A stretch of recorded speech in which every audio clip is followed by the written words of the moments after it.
Agora vamos lá, gente, para o nosso papo reto de hoje. Um papo que eu particularmente amo. Aqui na Rede Vida eu também apresento um programa de viagens que é o Rede Vida Visita. Você que acompanha a nossa programação já deve ter visto, né? Lugares lindos, a gente consegue mostrar coisas diferentes, um pouco da história dos lugares, enfim, viajar é bom demais. Mas a gente sabe que o turismo foi bem afetado com a pandemia, né? Então a gente vai assistir a um VT e depois eu vou conversar com alguém que entende muito desse assunto.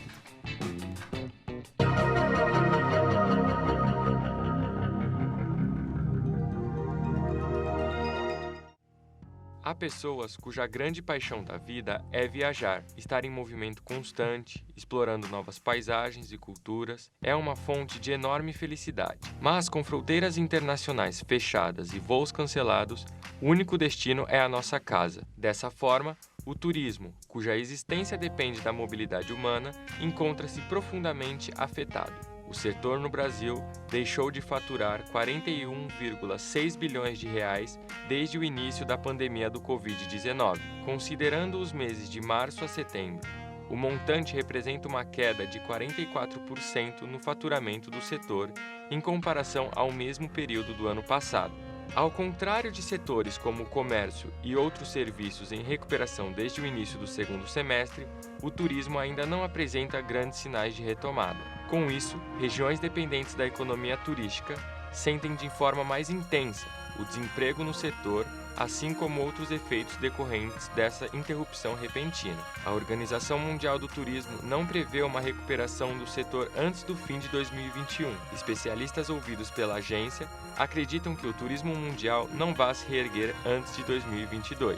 Viajantes que amam ou atuam nesse setor estão sentindo tudo isso de que maneira? Fique ligado, pois está começando o nosso Papo Reto. Ótima pergunta, e a gente tem alguém que pode responder isso com muita tranquilidade. O youtuber André Boni. O André começou a carreira dele como youtuber muito cedo, já viajou para muitos lugares, entende bastante de turismo e de viagens. Ele está aqui via Skype. André? Cadê o André? Como Tudo bem, vai, Cláudia? André? Tudo bom com você? Tudo bem. Primeiramente, muito obrigado pelo convite e estar participando aqui é uma honra. Muito obrigado mesmo, viu? Pra gente também é uma alegria. Se fosse conversar com você antes da pandemia, eu já perguntava em que país você estava. Mas agora eu não sei, você está no Brasil? Estou no Brasil, voltei essa semana, passei 15 dias entre Turquia, Emirados Árabes, Alemanha, Egito. E foi uma experiência muito diferente, né? Viajar durante a pandemia está sendo uma experiência extremamente diferente e eu acho que vale lembrar para todo mundo que é importante ter as medidas e continuar ainda com as medidas para a prevenção do Covid. Mas o que eu senti indo em vários países durante essa fase foi que sim, tá seguro viajar, mas obviamente tem que tomar todas as precauções. Você falou que viajar nessa fase está diferente. Diferente em que sentido, André? Tá diferente nos aspectos, por exemplo, aeroportos hoje, para você reparar na sala de embarque, né? As poltronas estão bloqueadas, está se mantendo um distanciamento, todo mundo obrigado a ter medição de temperatura, uso de máscara, muitos estabelecimentos fechados. E assim, eu viajo bastante e a minha percepção foi de muitos aeroportos vazios. Então isso dá uma tristeza muito grande pra gente que gosta de viajar, né? Porque tem muita gente que depende desses setores para viver, para ter o que comer no dia a dia, né? Mas assim, eu acredito que a gente, se tiver um cuidado, se manter todas as precauções, exigir dos comerciantes, dos governos que tenham medidas e que adotem-se medidas de segurança, eu acho que sim, é possível a gente ter agora uma retomada do turismo, principalmente dentro do Brasil e também para alguns países fora aqui do Brasil. É verdade, a gente sabe que algumas fronteiras continuam fechadas, mas tem muitas fronteiras abertas, né? Você mesmo falou de Turquia. Turquia é um país que está com fronteira aberta. Isso, a Turquia foi um dos países que reabriu para brasileiros já, e isso é muito interessante, porque do lado do turista, a gente pode ter uma experiência de viagem muito gratificante, no ponto de gastar pouco e poder conhecer muito bem lugares que normalmente são caros e são muito cheios de turistas do mundo inteiro. Então, eu tive a experiência de ir para Capadócia, por exemplo, com valores muito abaixo do normal e tendo a experiência de aproveitar toda a cidade, toda a região, com muito pouco turista. Então, eu tive uma experiência que provavelmente turistas do passado não tiveram, né? Bom, daí da Turquia, você disse que você foi para os Emirados Árabes, também está com fronteira aberta para brasileiro? Também está com fronteira, só que cada país tem uma regra e isso é um pouco complicado durante essa pandemia porque as regras estão mudando dia após dia e é difícil achar essas informações disponíveis na internet ou via consulados. Então, por exemplo, o Emirados Árabes está exigindo teste de Covid para todos os passageiros que chegam por lá. Então, você é obrigado a fazer um teste para ir para lá. Assim que você chega lá, você é obrigado a fazer mais um teste, aguardar um período ali de mais ou menos 18 horas para o teste sair, para daí sim poder aproveitar Dubai e depois, se você quiser ir para Abu Dhabi, que é uma cidade um pouco acima de Dubai, também precisa de mais um teste. Então, assim, de todos os países que eu fui, a Turquia era o que estava mais liberado. Mais tranquilo, podia ir né? sem ao menos fazer teste. Sim. Eu fico pensando na Alemanha, você esteve na Alemanha agora há pouco, a gente sabe que a Alemanha viveu um lockdown, tem muita coisa fechada ainda ou já dá para aproveitar? E como é que é essa questão de entrar na Alemanha? Então, a Alemanha está fechada para brasileiros. Na verdade, eu passei pela Alemanha, pelo aeroporto, na área internacional, né? Tem muita gente que está achando que a Europa ela está fechada, mas na verdade ela não está fechada para conexões. Então, brasileiros em conexões internacionais, usando os aeroportos de Portugal, Espanha, Alemanha, enfim, todos os aeroportos podem fazer conexão. E eu tomei um susto, porque é muito assustador você ver um aeroporto que nem o de Frankfurt, né, que é gigante, com quase nenhuma loja aberta, restaurante, sala VIP, e até mesmo dentro do avião, né, a experiência mudou completamente para o passageiro. Desde o serviço de bordo até a frequência da limpeza dos banheiros. Então, muita coisa mudou e algumas coisas mudaram para melhor, se você quer saber, viu?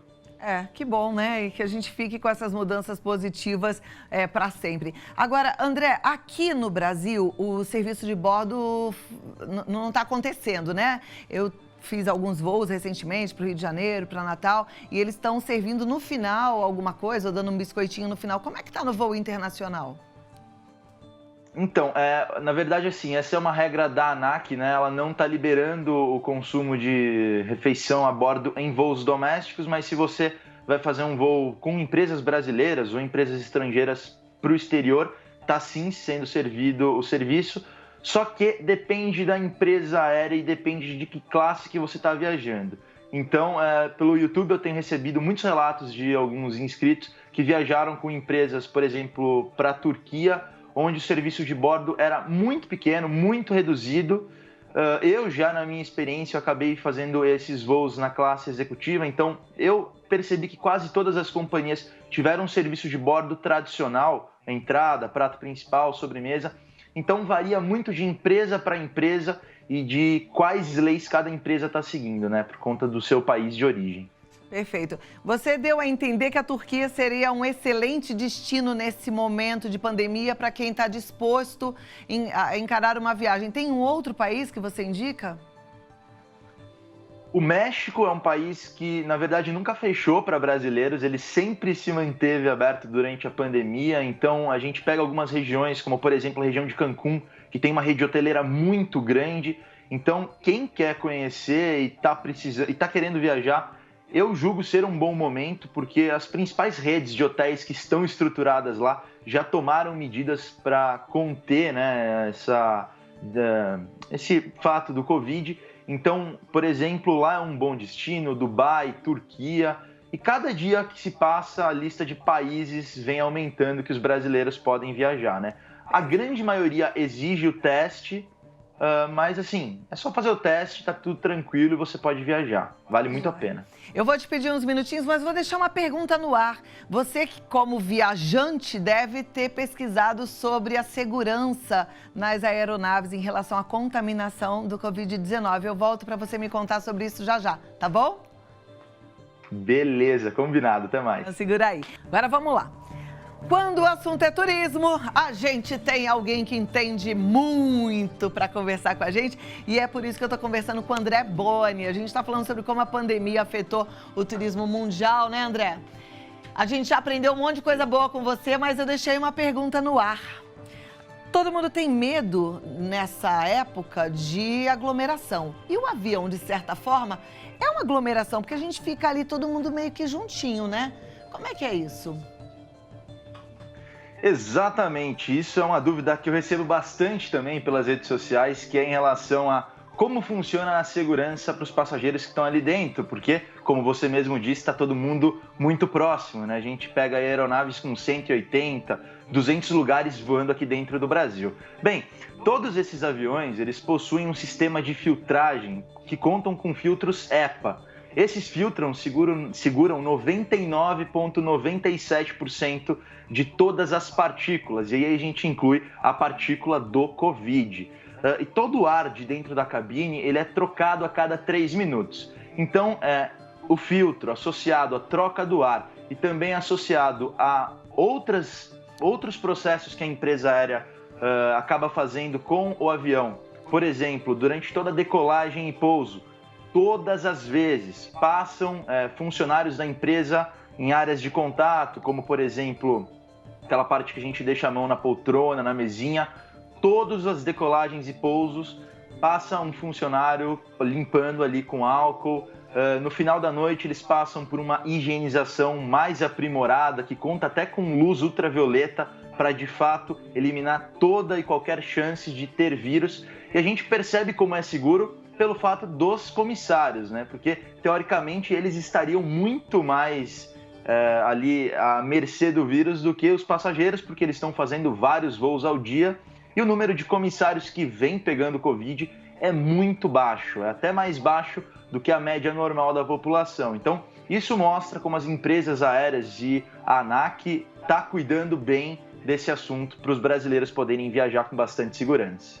Que ótimo. Você ainda há pouco falou sobre Cancún como um excelente destino, né? Eu, na verdade, penso que toda viagem tem a sua magia, é importante a gente lidar bem com as nossas expectativas. E quando a gente pensa em Cancún, pensa num país muito festivo. Aquelas festas que acontecem nos hotéis, os shows, eles continuam acontecendo? Exatamente, né? Essa é a nova expectativa que os turistas, os viajantes têm que ter dos seus destinos. Como eu também falei, a Turquia está aberta, mas todos os lugares eles estão limitando a quantidade de pessoas dentro de restaurantes, dentro de lugares com eventos. Então a gente obviamente não vai ver em Cancún aquelas festas gigantes, lotadas, né? Então eu indico viajar para Cancún, por exemplo, quem quer pegar uma praia, dar uma relaxada. Esse é um bom momento para esse tipo de viajante, mas aquela viagem lotada de festa, com bastante aglomeração, aquilo ali não está acontecendo nesses destinos. Ainda bem, né? Ainda bem. Agora, em relação ao Brasil, parece-me que os preços estão exorbitantes. É impressão minha ou é verdade? É exatamente isso. Isso está acontecendo por como tudo, né, de preço, a gente sempre tem que ver a demanda, ou seja, o número de pessoas que querem viajar, e a oferta, né, que é o número de assentos que as empresas aéreas disponibilizam no mercado, o número de voos. Quando aconteceu a pandemia, as empresas reduziram para até 5% o número de assentos, então despencou a quantidade de poltronas e de voos que estavam acontecendo. E por incrível que pareça, a demanda de brasileiros querendo viajar dentro do Brasil está aumentando muito rápido e mais rápido até do que as companhias imaginavam. E você pegar um avião, colocar ele estocado, né, que é deixar ele guardado, e reativar esse avião com toda a tripulação, tudo isso leva um tempo. E até as empresas conseguirem de novo equilibrar a demanda com a oferta, para o preço conseguir ter uma reduzida, a gente vai ainda enfrentar, pelo menos até o começo do ano que vem, esses preços altos para viajar. Então, sempre vale lembrar aquela dica, né? Se você já quer viajar no fim do ano, lá para fevereiro, já procura uma passagem agora, porque não vale a pena esperar para pegar em cima, porque vai estar muito mais caro. Falando nisso, tem época melhor para comprar passagem? 6 meses antes, 3 meses antes, 1 mês antes? O que você indica? O ideal é você sempre comprar com o maior prazo de antecedência possível, mas não tem nenhum segredo assim para falar compre de madrugada ou compre no final de semana. Depende muito da companhia aérea, de qual é a época que você quer viajar. E o que as empresas aéreas estão percebendo, Cláudia, é que o perfil do brasileiro está mudando durante as viagens. Antigamente o brasileiro era aquele perfil que viajava muito em algumas poucas épocas do ano. Então, ou era julho, ou era dezembro, janeiro, ou, sei lá, ali um feriado. E agora não, as empresas... Eu conversei com um executivo da Azul ontem e ele me relatou que o comportamento dos passageiros está mudando. Eles estão optando agora por fazer viagens ali em feriados menores, de quinta, sexta, sábado e domingo. E isso é bom para todo mundo, porque os passageiros vão pagar menos, as empresas aéreas vão conseguir ter uma frota mais equilibrada e mais passageiros ao longo do ano. Então, a dica que vale sempre é: pegue antes, procure antes a passagem e tente aprender também a usar a milha, porque milha é um caminho muito bom para você viajar pagando muito menos. Esse é, por exemplo, como eu sempre viajo praticamente. Maravilha, também gosto muito, acho bem inteligente. Agora, para terminar, André, o lugar que você viajou no exterior que mais te impressionou?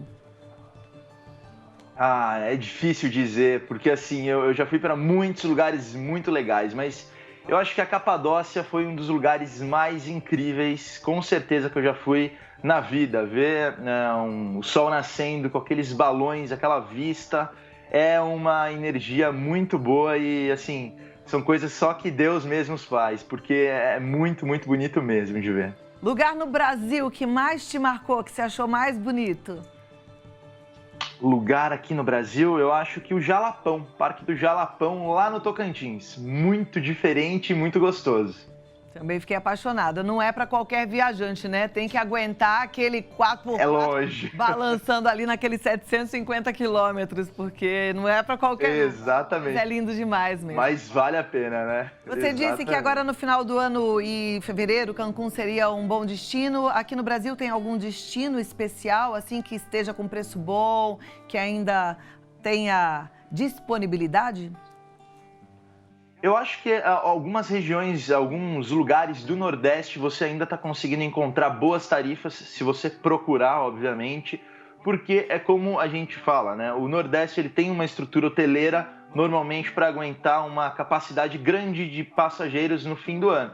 E é evidente que esse ano vai menos, a demanda vai ser mais reduzida frente a outros anos. Então, eu procuraria algum resort, algum lugar para ir para lá, porque você teria uma boa qualidade. Jericoacoara, por exemplo, que eu fui no mês passado, é um lugar sensacional. Então, procura esses destinos que são muito feitos para turistas, que com certeza a demanda não vai ser igual ao do ano passado e você vai encontrar boas condições de preço para poder viajar esse ano. Tá, joia. André Boni, muito obrigada.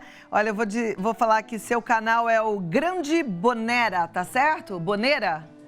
Tá certo, é isso aí mesmo. A turma vai seguir lá, Grande Boneira. O que significa boneira, hein, gente? É meu apelido, eu também nem é de sei. Boni, Grande Boneira, entendi. Exato. Então, Grande Boneira, beijo grande pra você, uma ótima tarde.